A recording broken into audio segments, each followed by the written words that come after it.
अस्सलामुअलैकुम। आप देख रहे हैं होराइजन न्यूज़ HD। खबर शामिल करते हैं साहिवाल से। चाइल्ड प्रोटेक्शन एंड वेलफेयर चंद रोज पहले साहिवाल में इस इदारे के दफ्तर का इफ्तिताह किया गया। इदारे का मकसद उन बच्चों को प्रोटेक्शन देना जो लावारिस, यतीम, भिखारी और जबरी मुशक्कत करने वाले हैं। बच्चों को इदारे में लाकर उनको तालीम के जेवर से आरास्ता करना है, लेकिन इदारे का तो मंजर ही कुछ और है। हमारे नुमाइंदे की एक बच्चे से मुलाकात हुई जिसके वालिद ने बताया कि उसके बेटे के साथ नारवा सलूक किया गया। मजीद जानते हैं हमारे नुमाइंदे रऊफ शहजाद जट से। जी रऊफ, बताइएगा। जी, अस्सलाम वालेकुम बेटा। बेटा क्या नाम है? उस्मान फरीद। किस क्लास में पढ़ते हो? 5 कौन सा स्कूल आपका? जबलजान। क्या आपके साथ वाकया हुआ कि आपने चाइल्ड प्रोटेक्शन वाले आपको यहाँ से उठा के ले गए? क्या हुआ था? मेरे पापा का एक्सीडेंट हुआ तो ये पापा का कप लेके और मैं कप लेने गया, इन्होंने उठा के गाड़ी में बिठा लिया। पापा की आपकी टी स्टॉल की शॉप है यहाँ? जी पापा की टी स्टॉल की शॉप है? हाँ जी।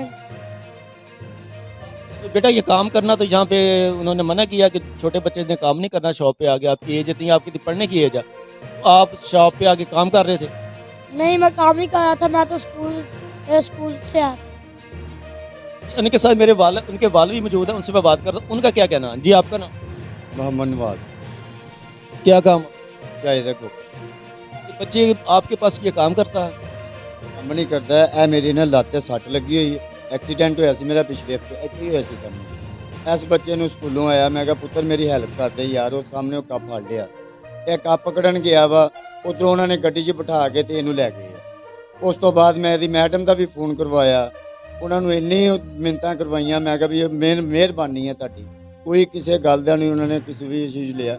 ਮੁੜ ਕੇ ਬਾਅਦ ਦੇ ਵਿੱਚੋਂ 5-5 ਲੱਖ ਦੀਆਂ ਜ਼ਮਾਨਤਾਂ 2 ਫਰਦਾਂ ਲੈ ਕੇ ਬੱਚਾ ਦਿੱਤਾ। ਜੇ ਬੱਚਾ ਦਾ ਲੈ ਕੇ ਮੈਂ ਦੁਬਾਰਾ ਗਿਆ ਵਾਂ ਉੱਥੇ ਅਦਾਰੇ ਦੇ ਵਿੱਚ, ਉਹਨਾਂ ਨੇ ਕਿਹਾ ਕਿ ਬੱਚਾ ਜਿਹੜਾ ਜਦੋਂ ਤੁਹਾਨੂੰ ਦੇਣ ਲੱਗੇ ਆ, ਉਹ ਇਹਦੀ ਪਹਿਲੇ ਤਸਵੀਰ ਬਣਾ ਲਈ ਅੱਛੇ ਕੱਪੜਿਆਂ ਦੇ ਵਿੱਚ, ਇਹਦੇ ਗਲੇ 'ਚ ਹਾਈ ਨੈਕ ਪਹਿਨੀ, ਉੱਤੋਂ ਸ਼ਰਟ ਪਹਿਨੀ, ਅੱਛੀ ਜਿਹੜੀ ਵਰਦੀ ਉਹਨਾਂ ਨੇ ਜਿਹੜੀ ਦਿੱਤੀ ਸੀ ਉਹ ਇਹਦੇ ਪਹਿਨੀ ਹੋਈ।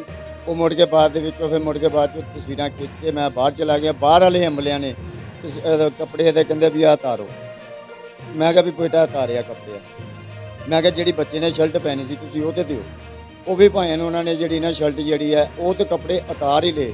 ਜਿਹੜੀ ਇਸ ਬੱਚੇ ਦੀ ਸ਼ਰਟ ਸੀ, ਇਹਦੇ ਸਿਰ ਤੇ ਟੋਪੀ ਸੀਗੀ, ਉਹ ਵੀ उतार ली उन्होंने।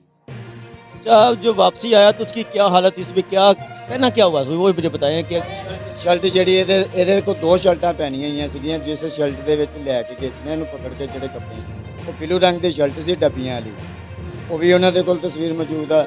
ਜਦੋਂ ਮੈਨੂੰ ਬੱਚਾ ਦਿੱਤਾ ਵਾ ਉਹ ਵੀ ਉਹਨਾਂ ਦੇ ਕੋਲ ਤਸਵੀਰ ਮੌਜੂਦ ਆ। ਜਦੋਂ ਬਾਹਰ ਆਏ ਆ ਉਦੋਂ ਇਹ ਕਾਲੀ ਸ਼ਰਟ ਕੁੰਗੜਦਾ ਆਇਆ ਮੇਰਾ ਬੱਚਾ ਠੰਡ ਦੇ ਵਿੱਚ, ਕਹਿੰਦਾ ਪਾਪਾ ਮੈਨੂੰ ਠੰਡ ਲੱਗ ਰਹੀ ਹੈ। ਮੈਂ ਕਿਹਾ ਹੁਣ ਪੁੱਤਰ ਆਪਾਂ ਤੇ ਗਰੀਬ ਆ, ਅਸੀਂ ਕੀ ਕਰ ਸਕਦੇ।